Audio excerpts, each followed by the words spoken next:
Masih berasal halaman 2 di ayat 267 dari surat Al-Baqarah. Ya ayyuhalladzina amanu anfiqu min thayyibati ma kasabtum wa mimma akhrajna lakum minal ardh. Hai orang-orang yang beriman, nafkahkanlah di jalan Allah sebagian dari hasil usahamu yang baik-baik dan sebagian dari apa yang kami keluarkan dari bumi untuk kamu. Al-Baqarah ayat 267. Menafkahkan di sini dalam arti membayarkan zakatnya atau mensedekahkan hartanya, Ustaz. Ya, semuanya. Ya, menafkahkan, membelanjakan. Infak itu artinya membelanjakan. Belanja untuk apa saja? Kamu beli rokok itu ya infak. Ya. Keluarkan uang beli rokok berarti infak, membelanja untuk beli rokok. Tapi Allah mengarahkan anfiqu fi sabilillah, infakkan hartamu di jalan Allah. Kalau tidak di jalan Allah berarti di jalan setan. Jalan itu hanya dua, jalan Allah dan jalan setan. Kalau kamu membelanjakan beli rokok itu di jalan setan. Karena itu rokok itu membunuhmu, itu kan? Nggak percaya tulisan dalan-dalan kayak wacanan. Utawa rokok sing arep dia bacanen, nggon bungkuse. Rokok itu membunuhmu. Kamu membeli rokok berarti membunuh dirimu.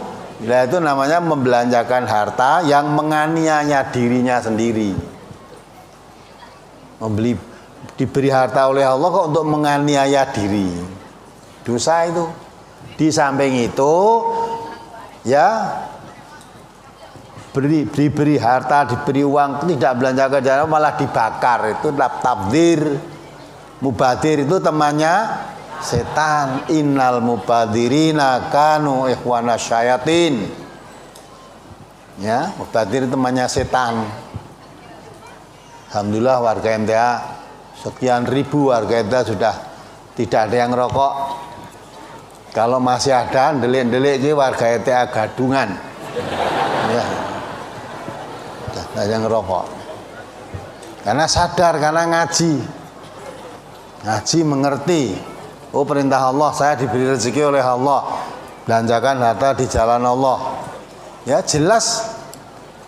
Kalau tidak di jalan Allah berarti menganiaya diri. Besok ditanya oleh Allah, kamu saya beri harta untuk apa? Beli rokok ya Allah. Untuk apa? Kami bakar. Nah itu nanti pertanggungan jawab di hadapan Allah. Ojo enak-enak saya gini, diuling-uling firman Allah ayat Allah difikir. Ojo kok dijawab Allah pula besok sapa sing ngerti. Wong sing ngomong dhewe kuwi ya ora nglakoni gitu ta. Ora ngerti kuwi yoan. Jangan ikut-ikut orang yang ngomong semacam itu. Ya, memang masalah-masalah akhirat, masalah gaib kita tidak perlu tidak dituntut oleh Allah mengetahui, tidak, hanya diperintah untuk meyakini. Kalau kamu tidak yakin, ya tidak beriman.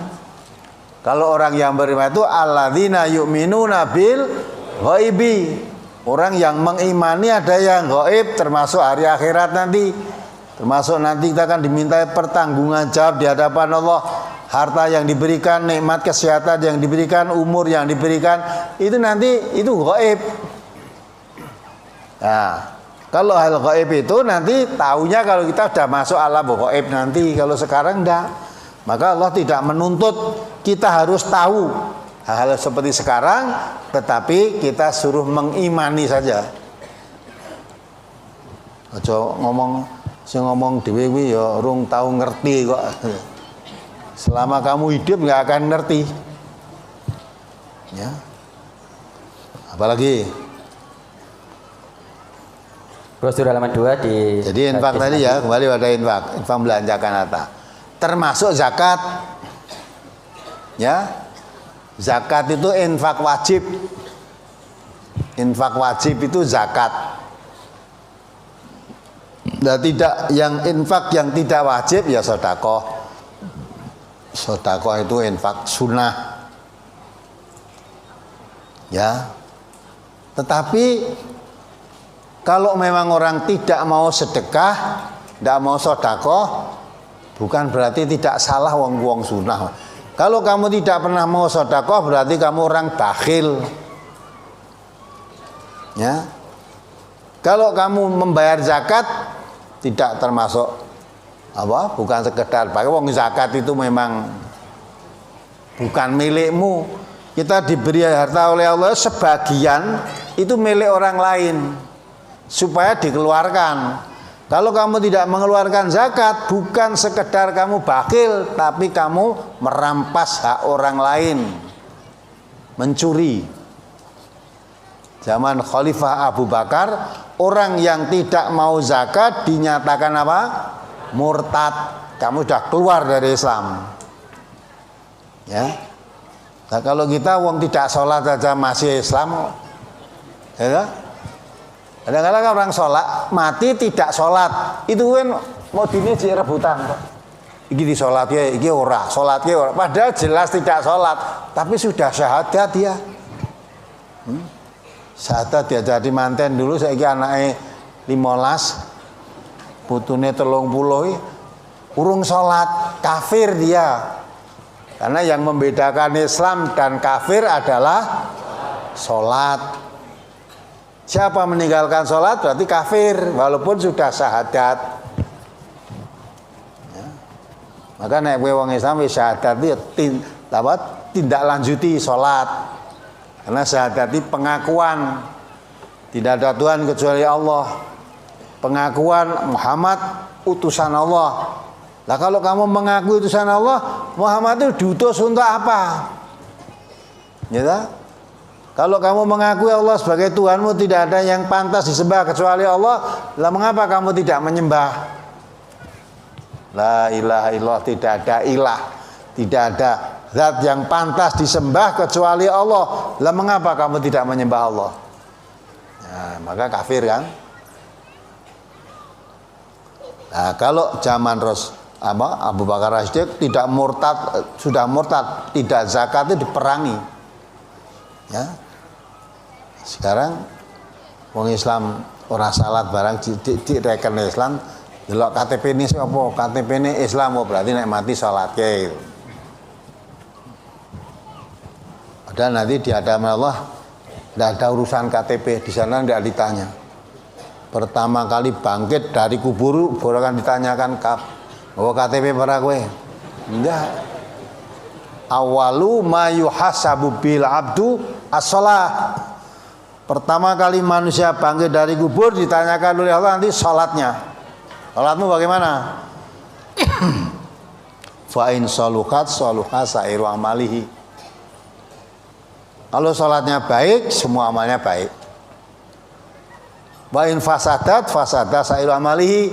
Tapi kalau salatnya rusak, semuanya rusak amalnya. Salatnya rusak. Lah apalagi tidak salat. Wong salat rusak aja dianggap rusak amalnya kabeh, apalagi tidak salat. Malah ra ditekoni.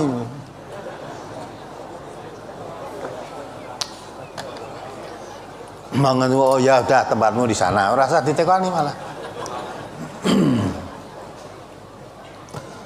Apalagi hadis riwayat Bukhari di halaman 2.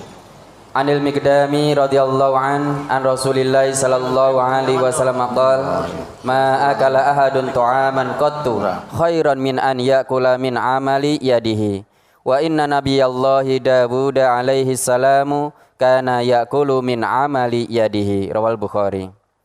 Dari Al-Miqdam bin Ma'di Karib radhiyallahu an dari Rasulullah sallallahu alaihi wasallam, beliau bersabda, tidaklah seseorang memakan makanan yang lebih baik daripada ia makan dari hasil kerjanya sendiri.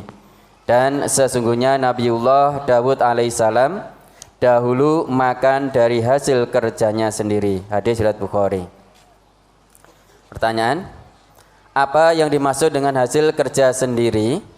Lalu bagaimana dengan orang-orang yang menjadi buruh, karyawan atau PNS yang notabene mereka bekerja bukan usahanya sendiri, beda dengan bos perusahaan yang punya modal sendiri, Ustaz?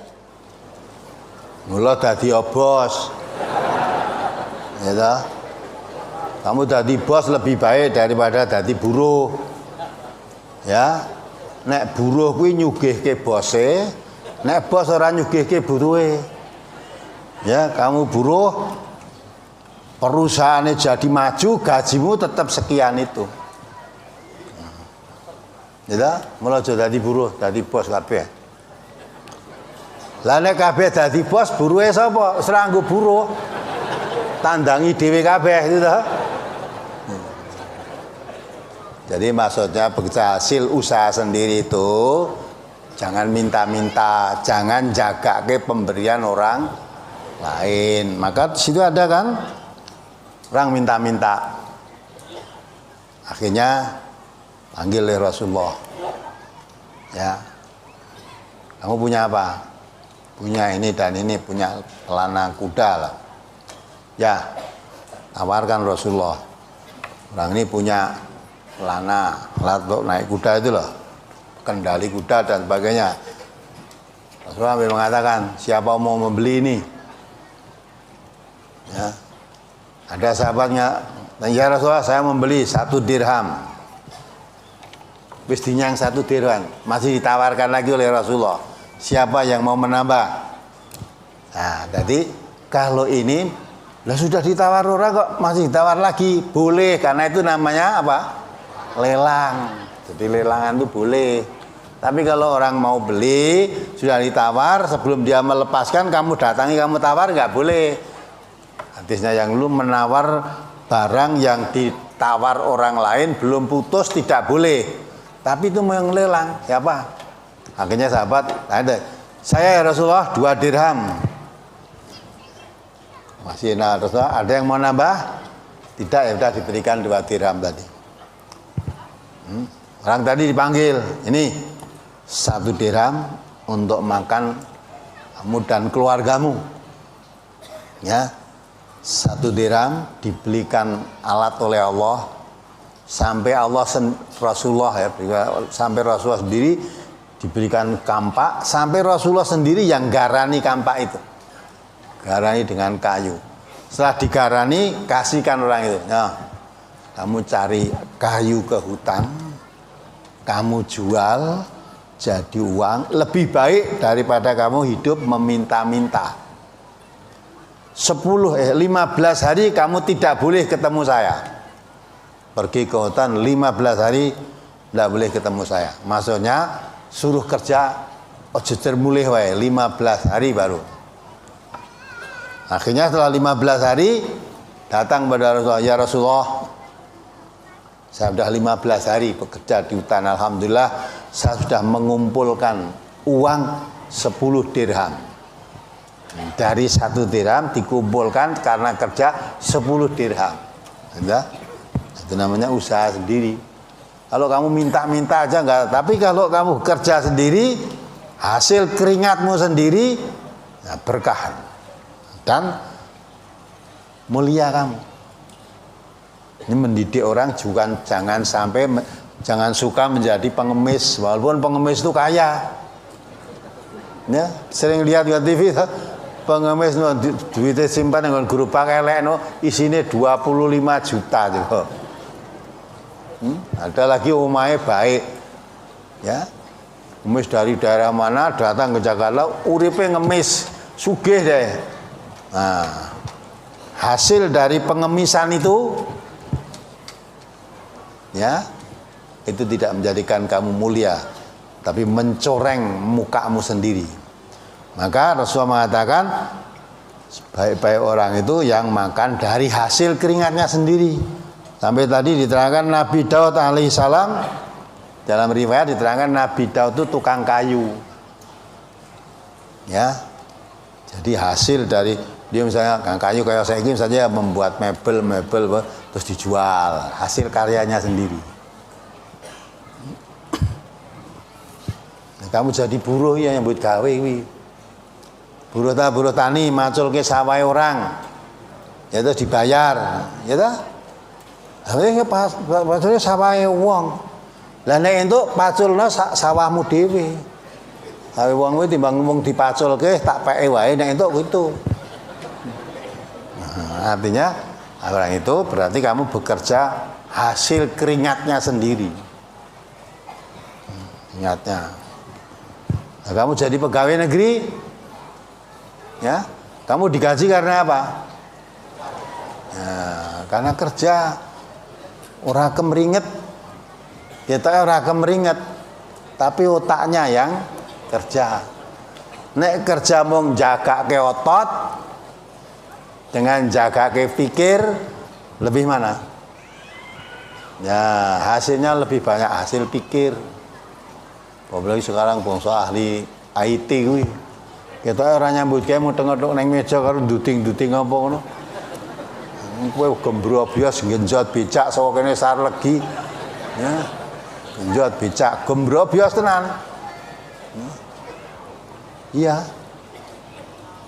Bayar nanti 5 kali genjot pulang pergi menggeh-menggeh kamu. Saya tua genjotanmu saya ora mlaku. Ya enggak? Maka kalau kerja itu dengan akal, dengan pikiran ini lebih menghasilkan. Itu bukan berarti tidak bekerja, itu juga kerja. Justru dengan pikiran itu. Nah, maka yang dimaksud itu mendidik, Rasulullah itu mendidik umatnya jangan sampai suka jagake pemberian orang lain, tapi usaha sendiri. Apa jadi bos, apa jadi buruh, nek iso dadi bos. Nek iso. Jadi sekolahin cita-cita nyekolahke anake aja mung dadekke buruh. Ben dadi buruh, dadi pegawai negeri. Lah sekarang pemerintah sekarang wis ora ngangkat pegawai negeri. Nek tujuanmu ngono kabeh rasa sekolah bae ora bakal dadi kok. Habis sekolah itu biar pandai. Nah, pandai punya modal ilmu aja jagake dadi pegawai negeri. Kalau setiap anak sekolah kepingin jadi pegawai negeri, pendak tahun ngeluluske terus dari pegawai negeri ndak nyambut gawe apa tuh sang? Nyambut gawe apa?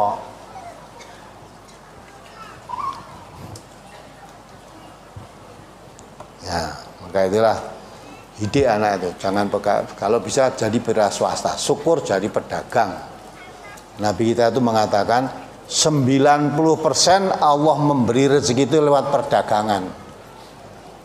Yang 10% ya dibagi gue pegawai negeri, gue buruh tani, gue buruh-buruh yang lain. Itulah 10% dibagi-bagi. 90% lewat perdagangan. Lo nek pedagang kaya aja gumun kowe. Ini pegawai negeri kok saya gawe omah dilalah pas tahun baru. Wah iki uang pangkal iki gitu. Dicurigai. Tapi kalau pedagang kaya apa yang patut nek wong pedagang kayai patut. Pegawai negeri kok sugih mesti korupsi. Ya ta? Diawasi karo KPK terus iki. Ya. Sebab pegawai negeri iso dihitung. Gajinya sakmene. Ya, anake 8. Terus dienggo urip kira-kira ngene gitu ya. Lho kok iso apa-apa lagi mesti ada yang tambahan kok ngendi itu ya. Lagi coba nek pegawai negeri nyambi dagang, lagi ya. Jadi dagang nyambi pegawai negeri ngono sing bener. Apalagi masih dari hadis yang sama. Apakah ini bisa dipahami bahwa dalam rumah tangga seorang istri lebih baik punya penghasilan sendiri untuk memenuhi keperluan yang tidak atau belum bisa dipenuhi oleh suaminya, Ustaz? Ya, coba balik. Dari hadis yang sama, ya. Apakah ini bisa dipahami bahwa dalam rumah tangga seorang istri lebih baik punya penghasilan sendiri untuk memenuhi keperluan yang tidak atau belum bisa dicukupi oleh suaminya? Seorang istri lebih baik itu di rumah. Kalau menurut Islam ya, Islam kan lebih baik kan? Tidak ada yang lebih baik daripada Islam, tidak ada. Yang wajib mencari nafkah itu siapa? Suami. Ya. Istri itu mendidik anaknya di rumah, ya, menata rumah tangganya dengan baik, melayani suaminya dengan baik. Suaminya yang kerja keras, mestinya begitu, ya. Tapi neng Indonesia suruh begitu ora jalan, ya enggak? Mulai oke istri-istri malah do kerja neng luar negeri kono. Suaminya adu jago neng omah. Istrinya kerja keras di sana. Tiap bulan kirimi uang ke rumah. Nah, bojone kari ngerokok aja ada omah. Karena udah dicarikan uang oleh istrinya. Nah, itu juga enggak betul, gitu. Maka di NTT enggak boleh. Istri-istri kerja ke luar negeri enggak boleh. Ya, pepeto seperti apa, wis sing tanggung jawab suami. Nah, iso membantu istri itu bisa bekerja di dalam negeri aja. Iso membantu, iso bekerja, menghasilkan, itu sifatnya membantu suami. Jadi bukan jadikan pokok, membantu suami. Nah, ternyata kok membantunya hasilnya lebih banyak, disyukuri. Ya, Allah memberikan rezeki lewat suaminya sedikit, lewat istrinya banyak, disyukuri. Aja terus jadi jagoan. Putri itu bukan jago, maka nggak boleh jadi jagoan. Harusnya disyukuri. Orang kok malah ngenyek bapake, ngeteh suamine. Coba ora tak bantu kowe mangan apa? Hasilku sebulan sakmene. Lah kowe mau semono. Iya. Ngerti kaya ngene aku dhisik emoh Pak karo kowe. Nah, itu namanya tidak bersyukur. Kamu bisa ini, bisa itu bukan karena kepandaianmu, tapi Allah memberikan rezeki lewat kamu.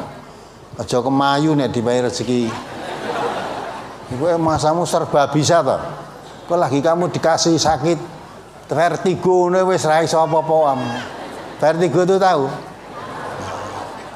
Kowe kemayune ra jamak kowe wase kowe dikai sakit vertigo ya Allah wis ngadeg kowe gluyuran kok. Arep nyambut gawe apa terusan? Nah, maka kalau seperti itu terjadi, syukur. Alhamdulillah Pak Thomas, ya, kamu sedang kena PHK. Alhamdulillah saya jual gorengan laris. Tidak? Malah sekarang saya tidak perlu keluar di jalan. Orang-orang jual itu datang ke sini ngulai semua di sini. Sekarang saya punya pekerja 5 orang. Pendak sore sudah siap jual. Ini pertolongan Allah lewat saya membantu panjenengan, gitu loh. Aja meneh aku saya kira nyambut gawe mau melu mangan ning gorengi wae. Nah, itu namanya Allah mengatur. Ya, ini suaminya sedang masalah perekonomian, tumbuhkan dari istrinya. Jadi suami istri saling bersyukur pada Allah. Ya. Orang kok setelah hasilnya lebih banyak sekarang suaminya jadi istri. Pak, wis nyewa ya anake, ngedusi anake aku tak golek duit gitu. Banyak gitu ya. Nah, itu kerjasama sing apik. Ini pekerjaan suami, saya bisa membantu. Ekonomi kan pekerjaan suami. Alhamdulillah saya bisa membantu. Ini pekerjaan istri, tapi istri saya sedang sibuk, saya bisa membantu pekerjaan istri saya kerjakan. Bagus. Itu namanya suami istri kerjasama. Memang menurut Islam itu istri tidak berkewajiban mencari nafkah. Tapi kalau memang kenyataannya nafkah suamimu ya tidak mencukupi, jangan menuntut yang lebih banyak. Nabi juga mengatakan, berilah makan istrimu kalau kamu makan. Berilah pakaian istrimu kalau kamu berpakaian. La yukallifullahu nafsan illa usaha. Sehingga Allah itu memberi kewajiban suami membelanja istri itu tidak di luar kemampuannya. Ya, dan istrinya lapar. Pak ya ini rumah saya lapar. Aku dewe yang ngeleh Dik. Mula kowe yang leh aku, anek aku mangan kowe mesti ya mangan, gandeng aku ya ora mangan, ya jare dhisik wis janji ya bot enteng dilakoni. Nah, gitu dah. Ya sudah, ngeleh pada ngeleh, ya. Kena wareg pada wareg lah gitu. Pokoknya rumah tangga kalau bisa saling pengertian itu harmonis. Baik. Itu jadi kalau istri bekerja membantu rumah tangga supaya jejak perekonomiannya bagus, itu baik, tapi jangan melupakan kewajibannya sebagai istri. Itu. Nah, suami juga begitu karena merasa dibantu oleh istrinya, ya. Terima kasih, bersyukur pada Allah. Ya. Allah memberikan rezeki pada saya sedikit, sedang tanggungan saya banyak. Kalau Allah tidak memberikan rezeki lewat istri saya, tidak mencukupi kebutuhan hidup ini, maka Allah memberikan rezeki lewat istrinya. Apalagi? Rasulullah 3 hadis yang paling atas. Anil Miqdam ibni Ma'di Karibaz Zubaydi an Rasulillah sallallahu alaihi wasallam qala ma kasaba ar-rajulu kasban atyaba min amali yadihi wa ma anfaqa ar-rajulu ala nafsihi wa ahlihi wa waladihi wa khadimihi fahuwa shadaqatun. Rawahu Ibnu Majah. Dari Al-Miqdam bin Ma'di Karib Az-Zubaydi dari Rasulullah sallallahu alaihi wasallam, beliau bersabda, tidaklah seseorang bekerja suatu pekerjaan yang lebih baik daripada bekerja dengan tangannya sendiri. Dan apa saja yang seseorang belanjakan untuk keperluannya, untuk keperluan dirinya, keluarganya, anaknya dan pembantunya, maka itu merupakan sedekah. Hadis riwayat Ibnu Majah. Pertanyaan, belanja untuk diri dan keluarga adalah kewajiban kepala keluarga. Kenapa hadis tersebut, mengapa masih disebut sebagai sedekah, Ustaz? Ya biasa, maksudmu nek disebut sedekah kenapa? Ini kok pertanyaanmu mengapa kok masih disebut sedekah? Lah maunya disebut apa? Itu Nabi yang ngendika itu.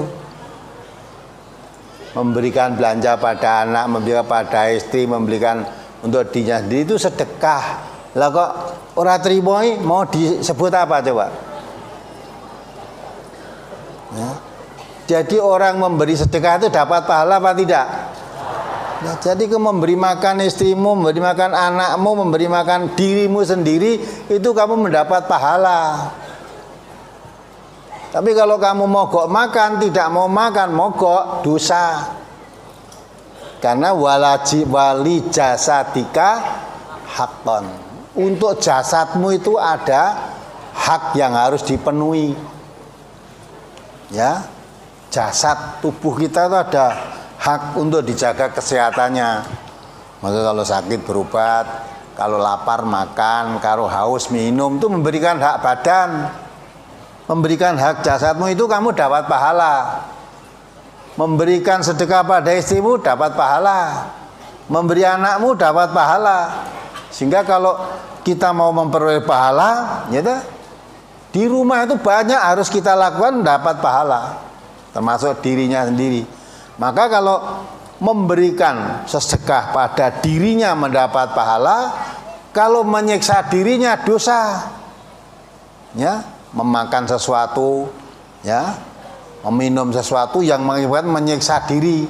Hanya kamu minum khamr, mabuk dan sebagainya tadi, atau makan bal-balang yang haram, itu kan menyiksa diri, dosa kamu. Ya. Wong mengumpul istri aja sedekah kok. Gitu? Iya. Maka supaya dapat pahala kerepih aja. Ya, itu ditanyakan oleh Rasulullah, kenapa ya Rasulullah pada istri kok termasuk sedekah? Lah bagaimana? Kalau itu kamu berikan, kamu salurkan pada yang bukan istrimu kan dosa, haram. Maka kalau pada istrimu kamu mendapat pahala, itu sedekah. Gitu? Lah dikandake sedekah kamu ora trimo iki karepe piye? Harusnya diucapkan gimana? Jadi sedekah itu dapat pahala dia. memberi makan istri, memberi makan anak, memberi makan dirinya sendiri, ya, itu mendapat pahala. Apalagi hadis yang paling bawah halaman 3. An Rafi' bin Khadijin qol ila ya Rasulullah ayyul kasbi atyabu qala amalur rajuli biyadihi wa kullu bai'in mabrurin rawahu Ahmad. Dari Rafi' bin Khadij, ia berkata, ada orang yang bertanya, ya Rasulullah, pekerjaan apa yang paling baik? Beliau menjawab, pekerjaan seseorang dengan tangannya sendiri dan setiap jual beli yang baik. Hadis riwayat Ahmad. Pertanyaan, yang dimaksud jual beli yang baik itu yang bagaimana Ustaz? Saya memahami jual beli yang baik adalah barang yang dijual halal, akadnya jelas, penjual dan pembelinya jelas, kontan atau kredit juga jelas. Dari yang saya pahami itu, apalagi yang harus diperhatikan agar penjual dan pembeli sama-sama ridho dalam berniaga, Ustaz. Jadi jangan ada unsur penipuan tadi. Yang kamu tadikan itu sudah betul. Tambah lagi jangan ada unsur penipuan. Ya, jangan ada unsur pengurangan takaran maupun pengurangan timbangan. Jangan ada unsur-unsur menipu. Ya. Orang pedagang kan kadang-kadang ben laku tinggi, hanya kadang menipu. Malah ada yang istilahnya memakai apa we? Entul, ngerti entul? Nah, napa sing pasaman apa ngerti entul? Yang dari Padang tadi loh, ada kan dari Padang. Enggak tahu entulnya apa. Jadi pura-pura dia membeli, padahal tidak. Padahal itu teman saya. Pura-pura nawar dagangan. Ya. Harganya misalnya sebetulnya 100 umpama. Ya, 100. Terus ada orang temannya itu udah kencan ditawar. Gimana? 125 boleh enggak? Wah, masih jauh itu. Saya yang jual ngomong masih jauh. Ya sudah, enggak boleh. Nah, terus nanti ada orang beli tenan itu. Beli tenan. Mana, Pak? Saya beli 100 gimana? Loh, kamu dengar sendiri. Tadi baru aja ditawar orang 125 tidak saya berikan, kok malah kamu nawar 100. Nah, gitu loh. Maksudnya dia menawar tadi pura-pura seolah harga barang ini 125. Sehingga nanti kalau ada orang mau beli betul, nah nawarnya harus di atas 125. Padahal sebenarnya itu andai kata 100 saya berikan, tapi dipancing oleh teman merekayasa tadi dah. Nah, cara begitu itu enggak betul. Itu enggak halal itu. Pura-pura menawar padahal itu hanya untuk memancing orang lain yang mau beli supaya harganya di atas itu. Nah itu termasuk tidak baik cara begitu itu. Maka jadi baik ya, jual beli yang baik itu jual beli yang jujur, tidak menipu takaran, tidak menipu timbangan, tidak mencampur yang jelek dengan yang baik, tidak menipu cara berdagang tadi. Misalnya ditawar 100 tadi, dia ngomong, wah belum boleh, kulaannya aja 125. Padahal enggak, kulaannya enggak ada, kulaannya di bawah 100 gitu loh. Yang ngomong kulaannya 104. Maksudnya apa? Biar dia membeli di atas itu. Bohongnya di mana ini? Ya ngomong kulaannya tadi. Padahal yang membeli tidak tanya kulaannya, pokoknya ngomong duit malah bohong malah. Ya, itu enggak boleh. Maka yang beli itu yang jujur apa adanya. Apalagi orang Islam. Allah mengatakan wa qulu qaulan sadida. Katalah kamu dengan perkataan yang lurus, yang benar. Jangan bohong. Apalagi halaman 4. An Ka'bi bin Ujrata qal marra 'ala an-nabiy sallallahu alaihi wasallam rajulun faru ashabu Rasulillah sallallahu alaihi wasallam min jaladihi wa nasyatihi faqalu ya Rasulullah law kana hadha fi sabilillah faqala Rasulullah sallallahu alaihi wasallam in kana kharaja yas'a ala waladihi siwaran fa huwa fi sabilillah Wa in kana kharaja yas'a ala abawaini shaykhaini kabiraini fa huwa fi sabilillah. Wa in kana kharaja yas'a ala nafsihi ya'ifuha fa huwa fi sabilillah. Wa in kana kharaja riya'an wa mufakharatan fa huwa fi sabili syaitan. Rawahu Tabrani fil Kabir. Dari Ka'ab bin Ujrah ia berkata, ada seorang laki-laki lewat di hadapan Nabi sallallahu alaihi wasallam. Maka para sahabat Rasulullah sallallahu alaihi wasallam melihat kuat dan sikapnya orang tersebut. Lalu para sahabat bertanya, "Ya Rasulullah, alangkah baiknya seandainya orang ini ikut berjuang fi sabilillah."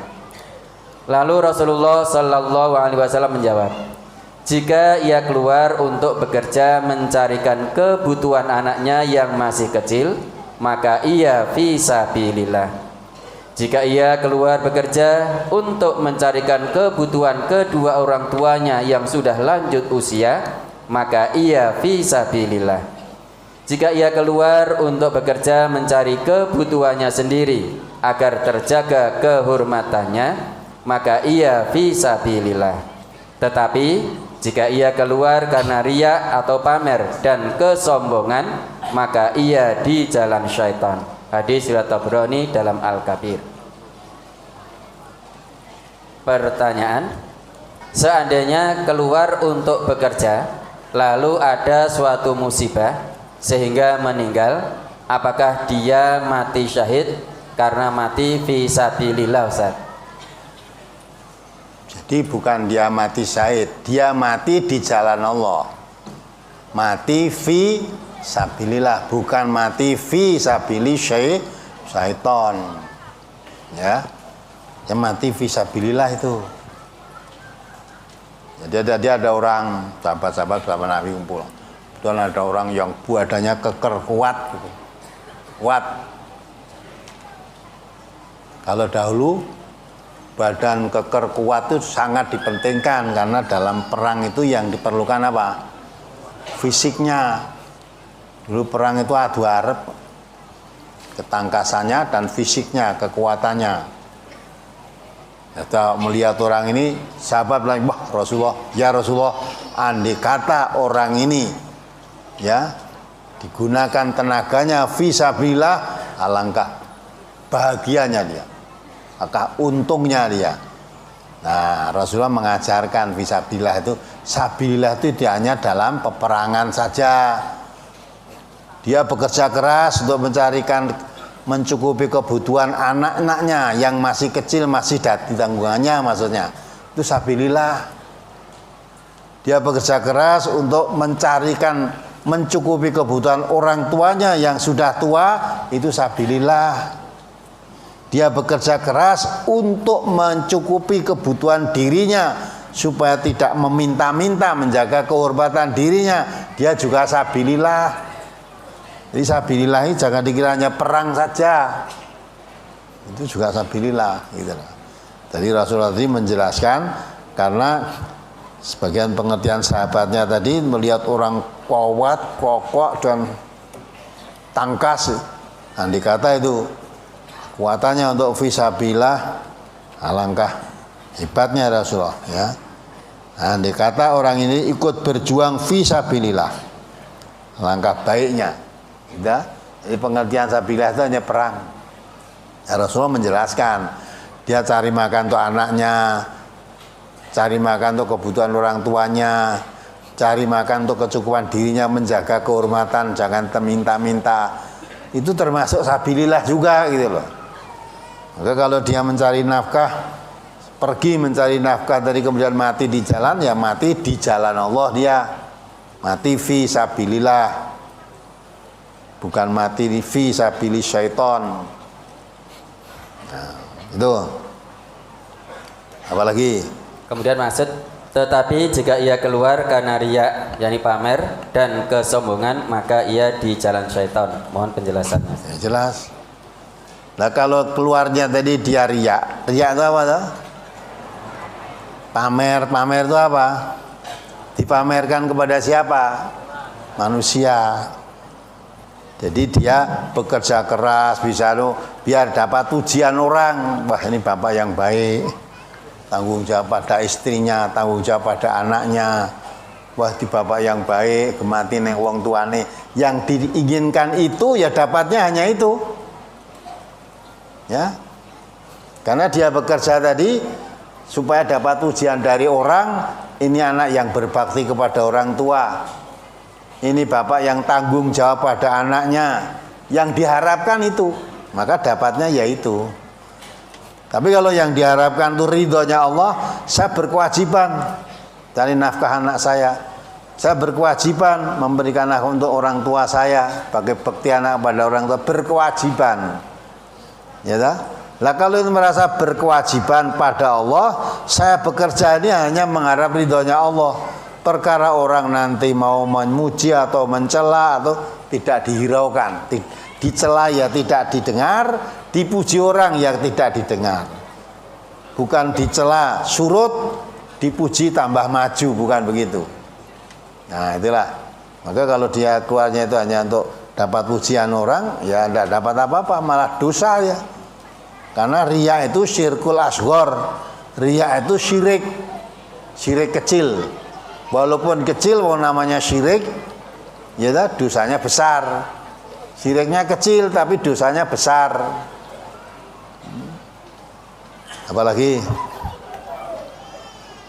Menurut pernyataan hadis tersebut, saya adalah anak pecinta alam. Jika saya keluar untuk naik gunung dengan niat melihat ciptaan Allah dan sekaligus bersih sampah di gunung, yang demikian itu apakah termasuk fi sabilillah, Ustaz? Naik gunung tujuanmu apa? Delok pemandangan. Wah, neng dhuwur gunung ana ngendi-ngendi ketok. Buang teko apa itu? Darah dingin takut terus ada menambruk terus jiglok neng jurang mati. Naik turun gunung itu mubah hukumnya. Ya. Mubah. Mubah itu dilakukan ya boleh, tidak dilakukan ya boleh. Nek wajib kalau yang tidak naik gunung dosa kabeh nih. Kalau wajib. Kalau sunnah ya Nabi tidak pernah ngajari untuk begitu, tidak. Tapi kalau tujuannya itu untuk tadabbur alam, untuk mengetahui keagungan Allah, juga untuk melatih, memperkuat fisiknya, ya, untuk menjaga olahraga, untuk memperkuat fisiknya, biar badannya sehat. Kalau badannya sehat, ya banyak untuk kegiatan fisabilillah tidak terganggu.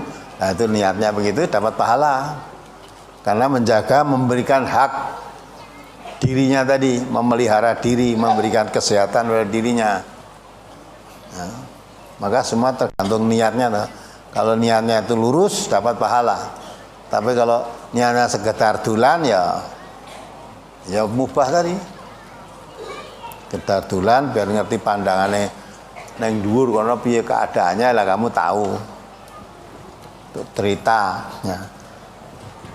Apalagi untuk kebanggaan. Untuk kebanggaan. Banggaan nggak ada pahalanya apa-apa. Jangan kita bangga, wah saya dapat naik puncak Merapi sana, padahal Merapinya sedang umum, tapi saya di atas. Terus kamu merasa orang atas itu. Malah gitu, malah riya, malah dosa. Atau kamu naik yang gunung yang paling tinggi, ya lah, terus tekan darat cerita karo kayak, wah itu kalau tidak saya nggak bisa itu. Nanti sombongnya mulai ketok. Kalau tidak saya nggak bisa itu. Gitu kan? Jangan sombong. Kamu bisa sampai ke sana itu karena pertolongan Allah. Tidak ditolong oleh Allah, kamu pun nggak bisa. Apalagi? Halaman 5, hadis setengah. An Abi Hurairah radhiyallahu anna Rasulullah sallallahu alaihi wasallam qala walladzi nafsi biyadihi la an ya'khudha ahadukum hablahu fayahtadiba ala dhahrihi khairun lahu min an ya'tiya rajulan fayas'alahu a'tahu aw mana'ahu. Rawahul Bukhari.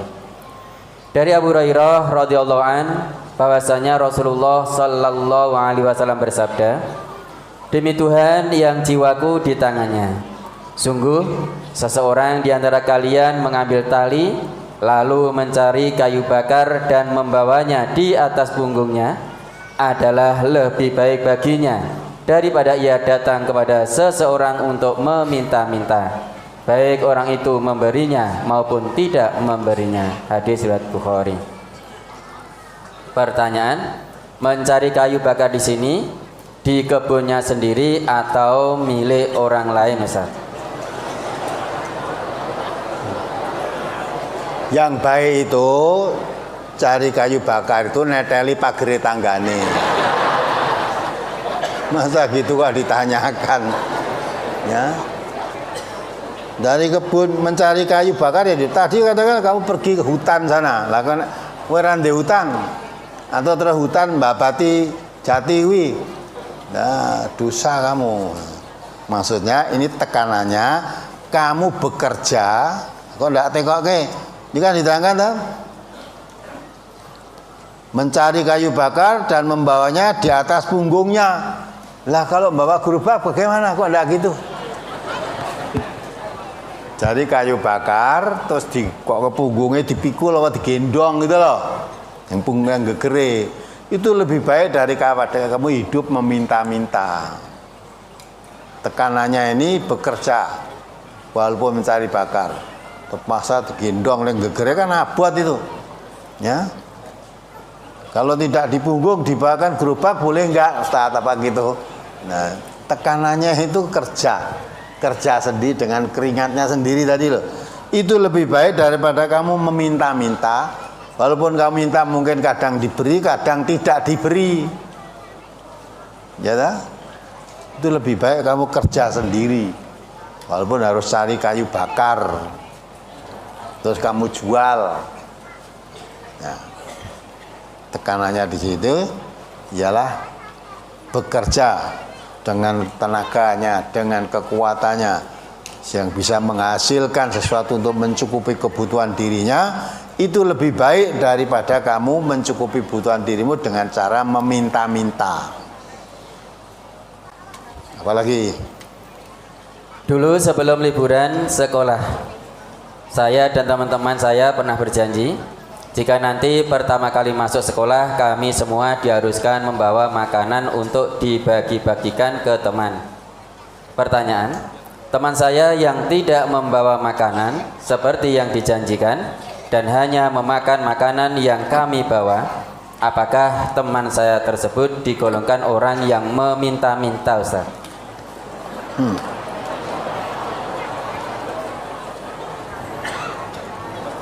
Lah dia minta-minta apa enggak?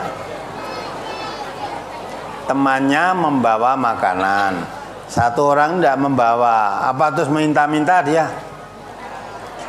Ya. Lah nek karena dia tidak membawa, tuh yang lain-lain membawa tidak memberi, ya kebangetan. Kebangetan itu. Bisa juga dia tidak membawa karena lupa. Bisa juga tidak membawa karena memang tidak punya. Sekolah hiburan kok kon nggawa pangan, padahal pangan yang dimakan di rumah ini pas-pasan, kon tak gowo saya bawa lah, nanti yang dimakan di rumah apa? Ya udah tidak usah bawa. Bisa juga begitu. Nah, maka itu teman kebersamaan, ya sudah.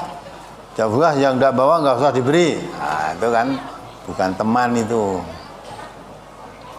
Ya, aja malah dikuyok-kuyok, kamu nggak tahu brosurnya ya, nggak boleh minta-minta. Kamu datang tidak boleh minta-minta, maka nggak usah diberi. Meminta dengan diberi lain. Dia tidak meminta, hanya memang saya lupa tidak membawa. Kalau kamu mau makan sendiri, tidak diberi saya, tidak apa-apa kok, tidak minta saya gitu. Nah, artinya kamu makan, ada temanmu tidak makan, ya. Hadis Nabi malah menerangkan kok. Kalau kamu mestinya makan, ya, saya untuk jatah sendiri, tapi ada temanmu, lebih baik dimakan untuk dengan temanmu. insya Allah berkah. Jadi untuk dipangan dhewe, wah ini jatah saya, teman saya kok enggak, ya lapar, saya lapar, teman saya, ya mari kita makan bersama, itu lebih baik. Ora kok salah kowe ora nggowo. Ya, apalagi? Apakah sebaiknya kita tidak usah memberi sedekah kepada pengemis karena pengemis sekarang banyak yang kaya? Di samping Islam juga melarang umatnya untuk menjadi pengemis, Ustaz. Jadi kalau kamu terus pukul rata tidak boleh memberi pengemis itu juga salah. Wong orang yang beriman, yang bertakwa itu ya sebagian hartanya itu disediakan untuk orang yang meminta.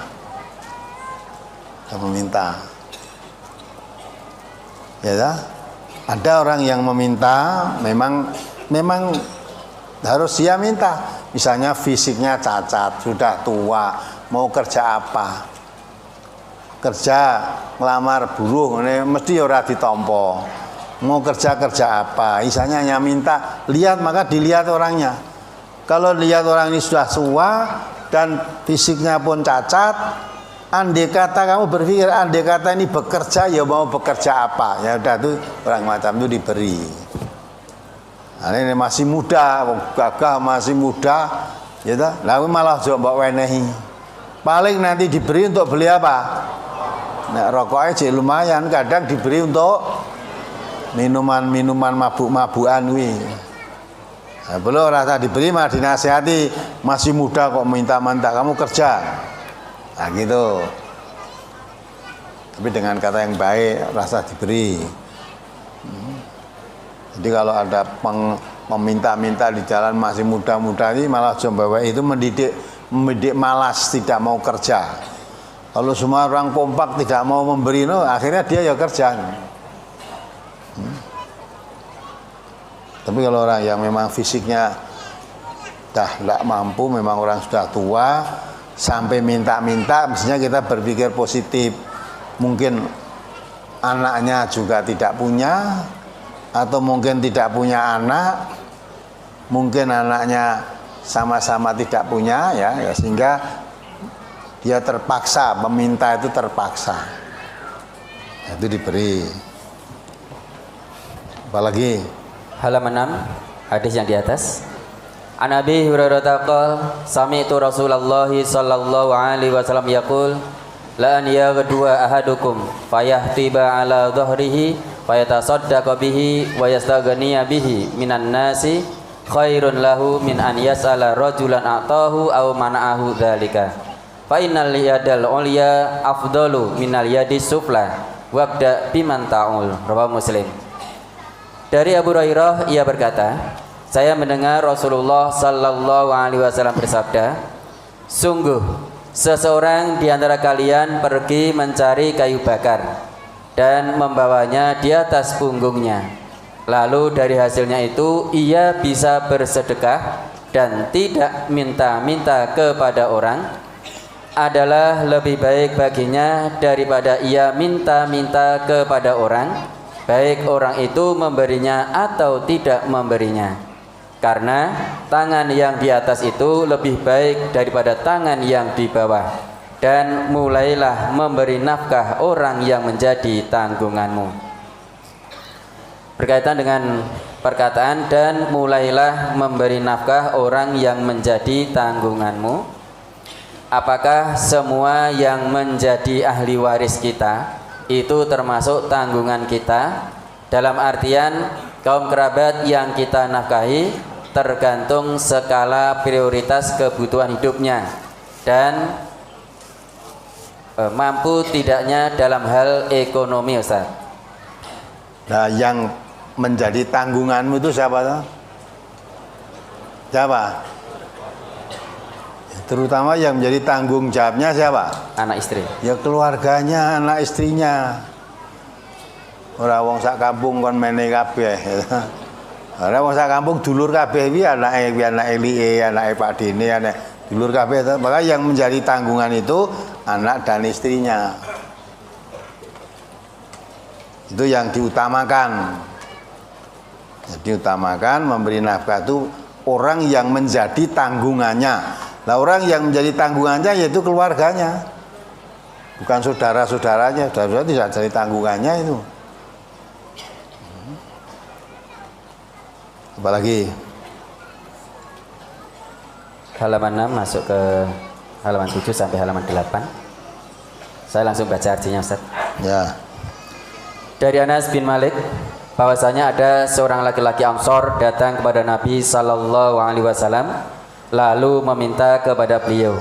Maka beliau bertanya, "Bukankah di rumahmu ada suatu barang?" Orang tersebut menjawab, "Ya, ada pakaian atau pelana unta yang sebagiannya kami pakai sebagai tutup dan sebagiannya kami hamparkan sebagai tikar, dan sebuah bejana yang biasa kami minum air dengannya." Nabi Shallallahu Alaihi Wasallam bersabda, "Bawalah kepadaku dua barang itu." Kemudian orang tersebut datang kepada beliau dengan membawa dua barang tersebut. Lalu Rasulullah Shallallahu Alaihi Wasallam mengambil dua barang itu dengan tangan beliau dan bersabda, "Siapa yang mau membeli dua barang ini?" Lalu ada seorang laki-laki berkata, "Saya mau mengambil dua barang itu dengan 1 dirham." Rasulullah Sallallahu Alaihi Wasallam bersabda lagi, "Siapa yang mau menambah dari 1 dirham?" Beliau bersabda demikian 2 atau 3 kali. Lalu ada seorang laki-laki berkata, "Saya mau mengambil kedua barang itu dengan 2 dirham." Maka Rasulullah Sallallahu Alaihi Wasallam memberikan dua barang itu kepada orang tersebut. Setelah Rasulullah Sallallahu Alaihi Wasallam menerima uang 2 dirham tersebut, lalu beliau berikan kepada orang Ansor yang punya barang tersebut sambil bersabda, "Belilah makanan dengan uang yang 1 dirham ini, lalu berikan kepada keluargamu. Dan yang 1 dirham belikan kapak, lalu bawalah kepadaku." Kemudian orang laki-laki tersebut datang kepada beliau dengan membawa kapak. Maka Rasulullah Sallallahu Alaihi Wasallam memasang pegangan kapak tersebut dengan sebatang kayu dengan tangan beliau. Kemudian bersabda, "Pergilah mencari kayu bakar dan jualah. Dan jangan sampai aku melihat kamu selama 15 hari." Lalu orang tersebut pergi untuk mencari kayu bakar dan menjualnya.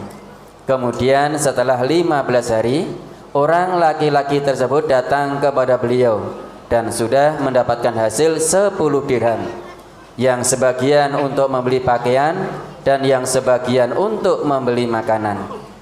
Maka Rasulullah Sallallahu Alaihi Wasallam bersabda kepadanya, "Yang demikian itu lebih baik bagimu daripada kamu datang meminta-minta, karena meminta-minta itu akan membekaskan noda di wajahmu pada hari kiamat.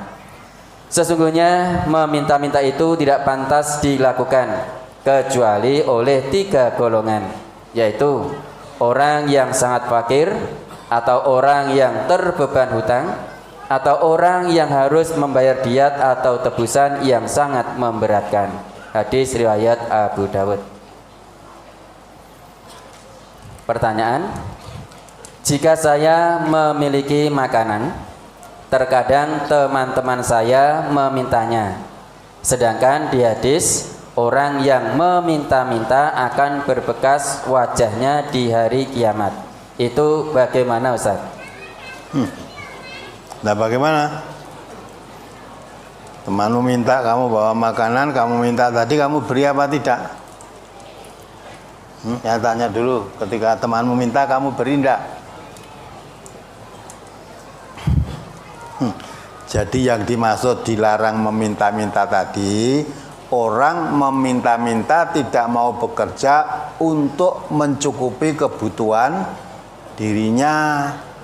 Kebutuhan dirinya tidak diusahakan untuk bekerja, jaga ke minta-minta. Ya. Kalau yang kamu tanyakan tadi, misalnya kamu datang ke sini, ngaji, nggawa makanan. Terus kamu makan, kiwa tengenmu njaluk. Makan mbok pangan dhewe. Terus saya minta nanti mencoreng mukamu di sana. Saya minta. Padahal hadis Nabi, kalau sekiranya kamu memberi membawa makanan, anakmu bawa makanan, kira-kira tidak akan dibagi dengan teman-temannya, itu tidak cukup, maka jangan keluar, makan anakmu itu supaya bawa makanannya dimakan di rumah. Jadi kamu punya anak, kamu belikan makanan, terus dulan namor kanca-kancane, gitu. Teman-temannya tidak membawa, terus anakmu makan sendiri, itu tidak boleh. Tuh anaknya tadi nangis, karo ibuke suruh membelikan makanan seperti yang dibawa temannya tadi, padahal ibunya nggak punya uang untuk membelikan itu, berarti kan bikin susah kan. Nah, malah kudune dididik. Kalau kamu bawa makanan untuk pertama sama dengan temanmu, nanti teman-temanmu diberi makan itu, jangan dimakan sendiri. Ini bapaknya malah ngajari ngono. Kone anak kamu temanmu yang minta ngomong itu mencoreng mukamu di akhirat nanti. Jadi asal tanda meminta itu artinya orang tidak mau bekerja, ya, untuk mencukupi kebutuhan dirinya. Nah, kalau kamu tadi bawa makanan temanmu tidak, terus kamu tegel makan sendiri, ya memang kamu watakmu seperti itu. Kalau kamu orang baik, ya tidak usah meminta, dibagi temannya. Masa saya makan sendiri kamu tidak, ya kanan kirinya dibagi. Kalau sekiranya iman-iman bagi, ojo mbok gawe rene, makan sendiri di rumah.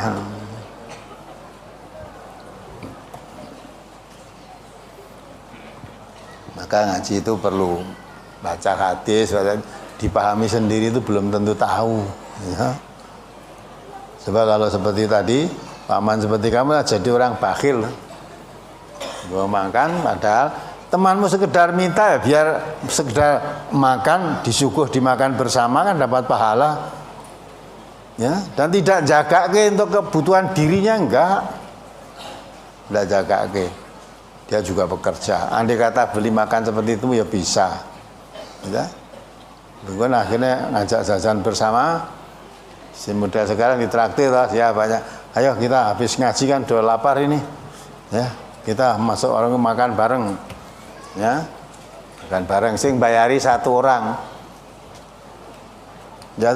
Apa yang lain-lain tadi terus dikatakan meminta-minta?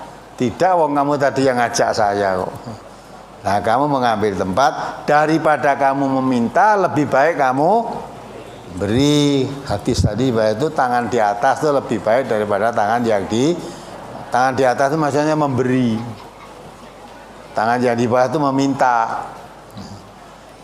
Nah itu, jadi yang di banyak terangan dalam hadis-hadis tadi maksudnya, jadi orang itu jangan meminta kepada orang lain untuk mencukupi kebutuhan dirinya, atau dengan kata lain untuk mencukupi kebutuhan dirinya jangan jaga ke pemberian orang lain. Maka dituntut ajaran Rasulullah di sini, yang paling baik itu orang yang bekerja untuk mencukupi kebutuhan dirinya, bekerja keras untuk mencukupi kebutuhan dirinya. Jangan untuk mencukupi dirinya, malas bekerja, jaga ke pemberian orang lain. Itu tidak baik. Walaupun minta itu dosa apa tidak? Tidak, tapi daripada kamu meminta-minta itu tidak ada baiknya. Islam itu mengajarkan orang itu bekerja keras, tidak mengajarkan orang Islam menjadi orang yang lemah, malas. Menjadi orang malas bekerja tapi minta kebutuhannya terpenuhi. Nah, malas bekerja kok minta kebutuhan terpenuhi gimana? Yang jagai pemberian orang lain tadi, nah itu yang tidak boleh. Sudah cukup? Masih, Ustaz.